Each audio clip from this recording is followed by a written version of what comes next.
Welcome to Logan Reads Live this lovely Thursday. This is actually a pre-recorded Logan Reads Live because I had other things I needed to do tonight. And I had said that we were going to read The Tale of Mr. Todd, but in fact, we are going to read The Tale of Tom Kitten instead. But here we go.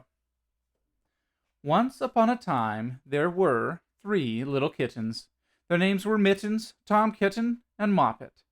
They had dear little fur coats of their own, and they tumbled about the doorstep and played in the dust. But one day their mother, Mrs. Tabitha Twitchit, expected friends to tea, so she fetched the kitchen indoors to wash and dress them before the fine company arrived. First she scrubbed their faces, then she brushed their fur, then she combed their tails and whiskers. Tom was very naughty, and he scratched.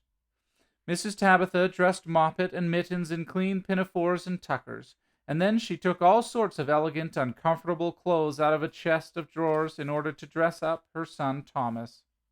Tom Kitten was very fat, and he had grown. Several buttons had burst off. His mother sewed them on again. When the 3 kittens were ready, Mrs. Tabitha unwisely turned them out into the garden, to be out of the way while she made up hot buttered toast. Now keep your frocks clean, children. You must walk on your hind legs. Keep away from the dirty ash pit and from Sally Hennypenny and from the pigsty and the puddle ducks. Moppet and Mittens walked down the garden path unsteadily. Presently they trod upon their pinafores and fell on their noses. When they stood up, there were several green smears. "Let us climb up the rockery and sit on the garden wall," said Moppet. They turned their pinafores back to front and went up with a skip and jump. Moppet's white tucker fell down into the road. Tom Kitten was quite unable to jump, walking upon his hind legs in trousers. He came up the rockery by degrees, breaking ferns and shedding buttons right and left. He was all in pieces when he reached the top of the wall.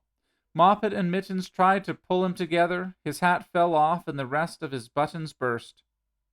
While they were in difficulties, there was a pit-pat-paddle-pat, and the 3 puddle ducks came along the hard, high road, marching one behind the other and doing the goose step. Pit-pat-paddle-pat, pit-pat-waddle-pat. They stopped and stood in a row and stared up at the kittens.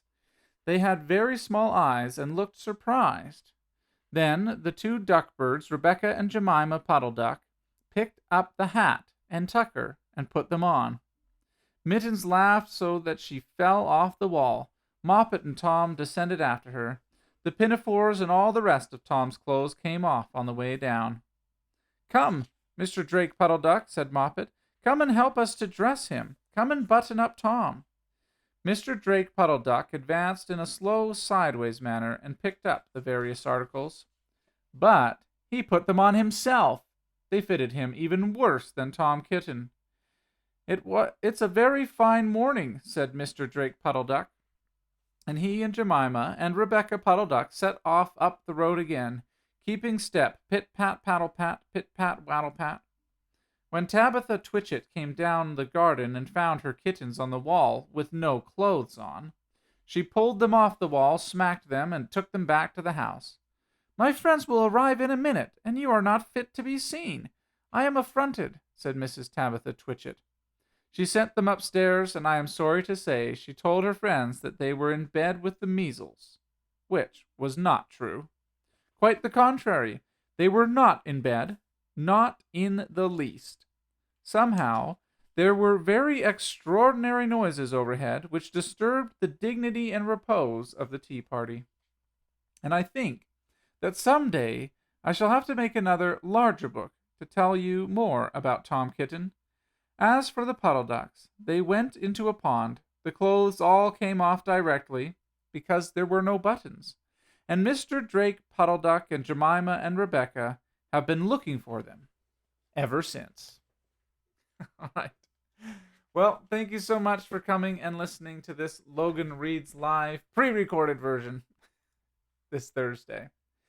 Logan Reads Live, of course, is presented by Rosalyn Jane, where we are featuring the 3 Kids shirt. The classic 3 Kids shirt is made from soft cotton and features a fun saying for any mom or dad of 3 kids. The short sleeve crew neck design is comfortable to wear and is sure to bring a smile to all who see it. And you can see it if you go to the link in the description down below. There is, of course, also a link to go directly to rosalynandjane.com where you can find the whole beautifully curated collection of women's clothes. Thank you so much. You have a good night. Bye for now.